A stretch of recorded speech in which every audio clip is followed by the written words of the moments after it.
behalf of the Florid Ape team, I'd like to welcome you to the next installment of Blockchain Alpha. I'll be your host, OG Kenobi.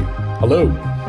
Today, I want to do a video that was requested by the Degen voting community on how to read a smart contract and a little bit about how to use Etherscan. And I want to start with being on a NFT exchange like LooksRare or the lesser marketplace, OpenSea, or as we like to call it, BrokenSea, because that shit's always broken. All right, let's start off on LooksRare. There are certain things that when you're looking at an NFT collection, maybe you're looking at a collection that has already minted out. The collection's no longer minting. Perhaps it's minting already and you want to see what's going on with it, right? So I'm going to use a collection as an example called Cool Cats.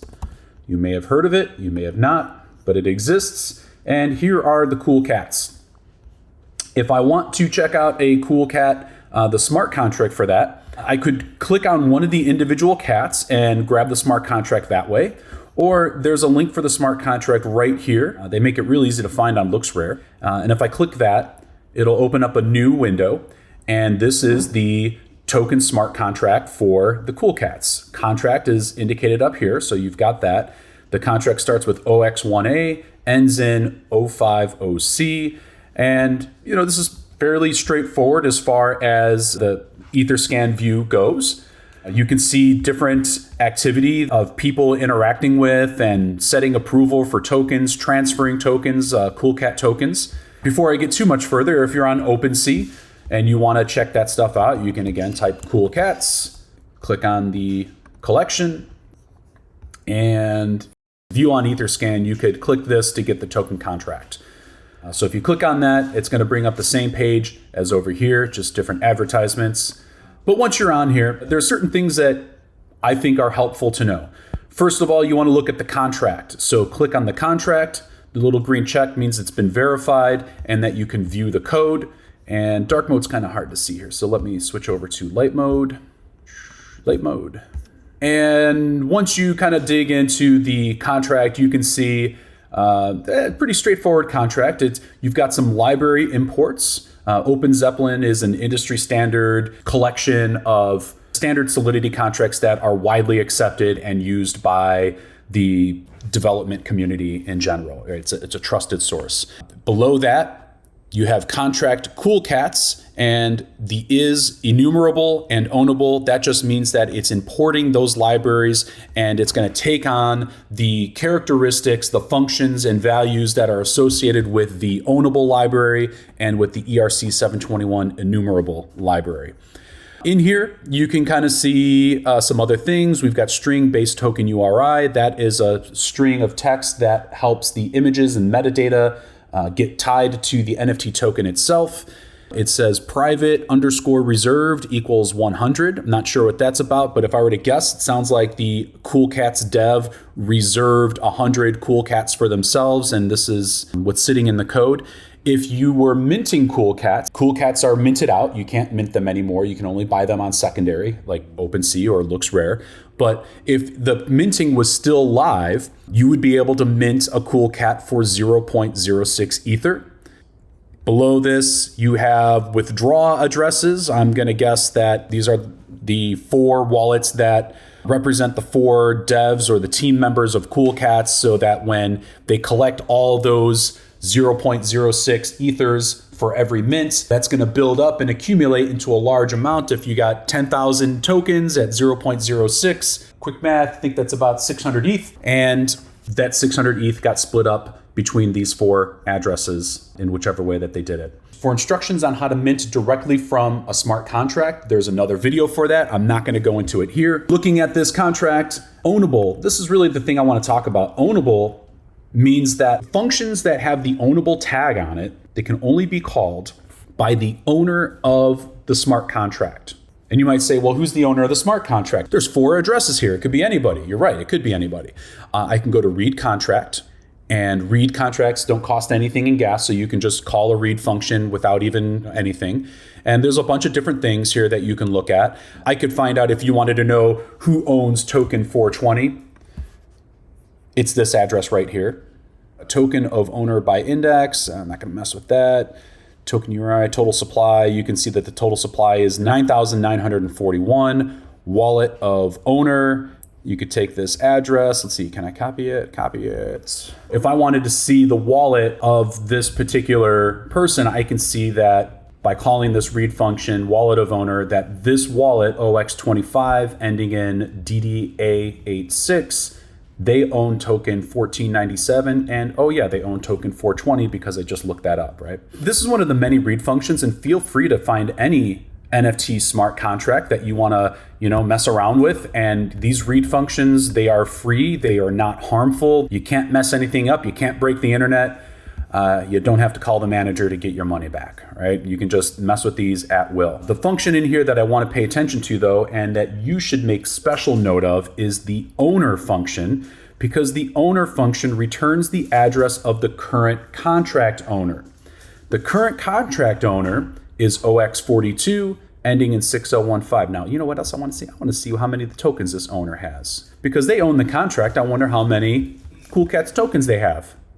Well, they got a pretty good amount, right? 1, 2, 3, 4, 5, 6, 7, 8, 9, 10, 11, 12, 13, 14, 15. They've got 15 Cool Cats. That's pretty cool. Yeah. But this contract is owned, which means that there is a wallet. The owner of that wallet can come into write contract. They can connect to Web3. Obviously, this isn't the owner account, right? This is OX68 ending in 4DBC, and we know that the owner is not that. But once connected, the owner of the contract can interact with functions in the code that are flagged as ownable. And a quick way to find out which functions are flagged as ownable is to just do a quick little search, right? I'll kind of click in this area here, and then on my MacBook, I hit Command F, that brings up the search for, and I can search for only owner. Only owner is a function and state variable that exists as part of the ownable library. So here we've got a function called set price. It's a public function, but only the owner can call the price. So they were probably thinking, okay, well, 0.06 ETH, we might want to change that someday, might want to make that lesser or more, and only the owner of the smart contract can call that. So, that's pretty harmless, right? Unless you think that the collection gets more popular, they'll jack up the price and make it more expensive to participate, something like that. If I click the down arrow again, I see another one, set base URI. This is a function used to set the base URI, which is how the NFT points to the online metadata, and the online metadata has information like token number, the traits of the image stored on the token, and the image itself. We might jump into that in a second here so you can see what that looks like. Another one, let's scroll down, function giveaway. So I'm looking at this, it requires that the amount is less than or equal to the number of reserved. Now remember, we saw that reserved variable was set to 100. So that's what that reserved is set for. The owners of this contract reserved 100 Cool Cats, and we know it was 100 because it's right here, right? They reserved 100 Cool Cats to essentially give away. Seemed like a smart thing to do, right? That's good marketing, I guess. If I go down, I have a function pause, can only be called by the owner, and that's fine. That pauses a smart contract and likely pauses the minting. And then you've got another function, withdraw all, which is also set to only owner. And here are those 4 addresses that we saw before. And we can see that when they hit the withdraw function, that it splits up the total balance stored in the contract, divides it by 4, and sends that balance out to the owners. Now let's see if I can pull up some metadata on here. So if I go to the read function, we were talking about that base URI. Okay, so set base URI correlates to token URI. So if I wanted to get some metadata, let's go ahead and find token 69. If you guys are really us, what number are we thinking of? 69? And here is the link for that metadata. So I'm going to copy that Ghostwriter, paste it in here, and here is the metadata stored in the smart contract for token 69. 69? Let's go to token 69 here. Let's just click on this. We'll go to token 69. And let's compare what we see here, right? We've got Cool Cats right here. Cool Cats is a collection of 9,999 randomly generated and stylistically blah, blah, blah, right? If I look at the description in the metadata, that's exactly where that's coming from. This text here is right over here. Check out the properties. Blue cat skin, ninja blue, bucket hat white, pink sweater. All of that is here. Trait type, body. Hats, bucket hat. Shirt, sweater pink. Face, ninja blue. I'm not sure what these points are. There's probably some internal mechanism there. Let's see. Here you got body, blue cat skin, face, ninja blue, etc. I'm not sure what's going on with those, with the points. There might be some type of an internal mechanism that they use these points for to determine rarity. But here you have IPFS image. This is IPFS is pretty decentralized and pretty permanent once it's pinned. If you click this link, that's your NFT image, which I can right click and save if I wanted to. And then the Google image, I had never seen this before, but it looks like they have a Google image stored on their Google Drive. And that must be some kind of a backup or internal use. Normally you don't see two different image. This is an older collection, so perhaps Google image was used when this collection was minted. Pretty sure it's been deprecated since then. But here you got Cool Cat number 69, and you got all that. So I've given you an example of what it looks like when the contract is owned. Now, when a contract continues to be owned, and it is for the Cool Cats, again, that means that the owner of the contract can go in and call functions marked ownable in the code. For the Cool Cats, we just looked at all those functions marked ownable, and it was pretty harmless. There isn't anything there to really see. And in that case, the fact that the Cool Cats contract is still owned doesn't really resonate very much with me. I don't see any malicious actions that the owners can take if they log in as owner, but that is not always true when you're looking at these smart contracts. Let's look at another collection. Let's look at the Bored Ape Yacht Club. And here are those apes. And I can click on, let's close all these out. Let's click on the contract. Here is the contract. And you've got some stuff in here. You can see that there's 0.01 ETH in there. There's some tokens stored in this contract. You can open the token tracker in a new window, and you can see that there are 10,000 BAYC tokens out there. There are 6,453 unique holders. I should say unique wallets, right? Somebody could be out there with several wallets and their apes are spread across several wallets. So it's not necessarily 6,453 individual people, but 6,453 individual wallets. And you got the official site, the contract address. Another good purpose of this token screen is to take a look at the holders.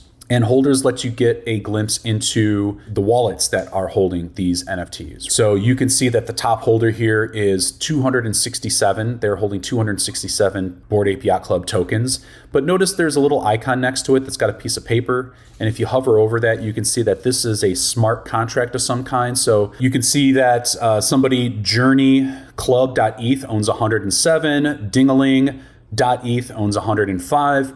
And this is really useful information. If you're thinking about buying into an NFT collection or you're thinking about minting an NFT collection, you would want to know if there are any mega whales in the community that are just stacking that NFT. Now, that could be the team itself that's hoarding those NFTs. It could be an individual collector. Like 105 is a pretty significant amount. If Dingaling.eth decided to dump all those tokens on the open market, what do you think is going to happen to the floor price of Bored Ape Yacht Club?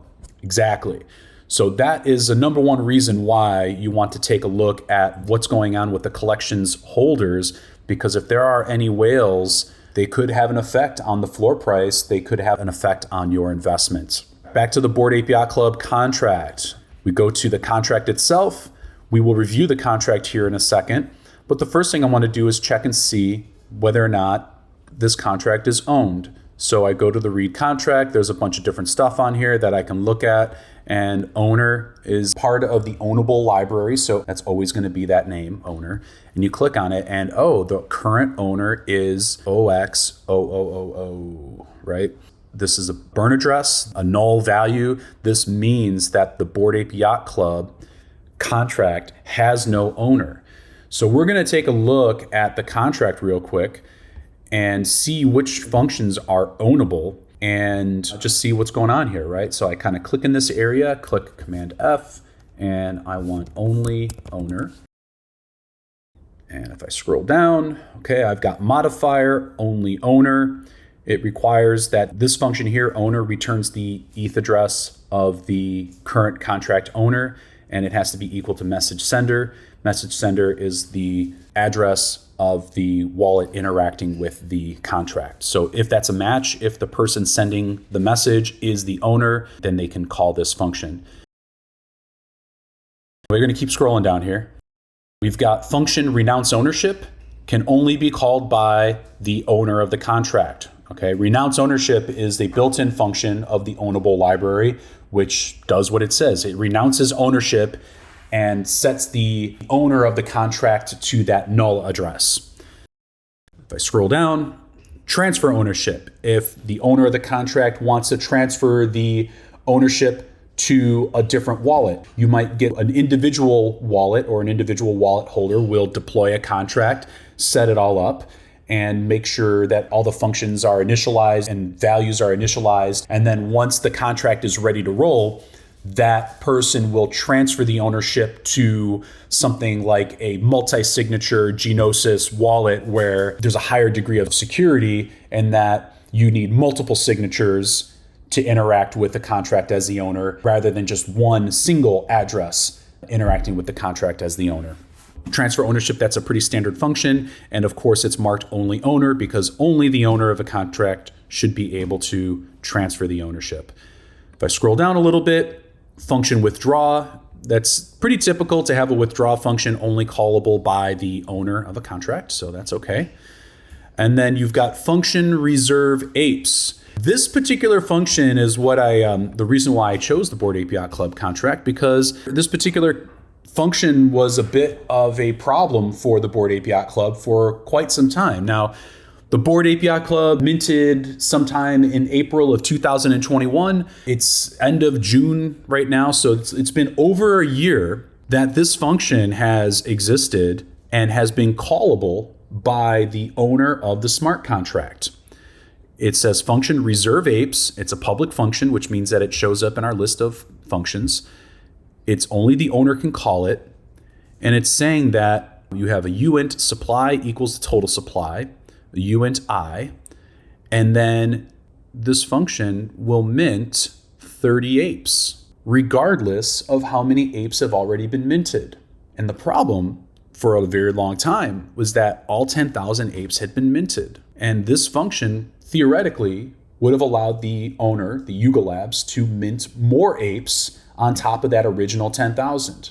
If you add more apes to the ecosystem, if you add more NFTs to the ecosystem, that means there are more NFTs that can be transacted, and you're diluting the supply. You're causing inflation, so to speak, right? It's like printing money. So this was a problem for a long time for Yuga Labs and the Bored Ape Yacht Club, and people had been complaining about it for quite some time.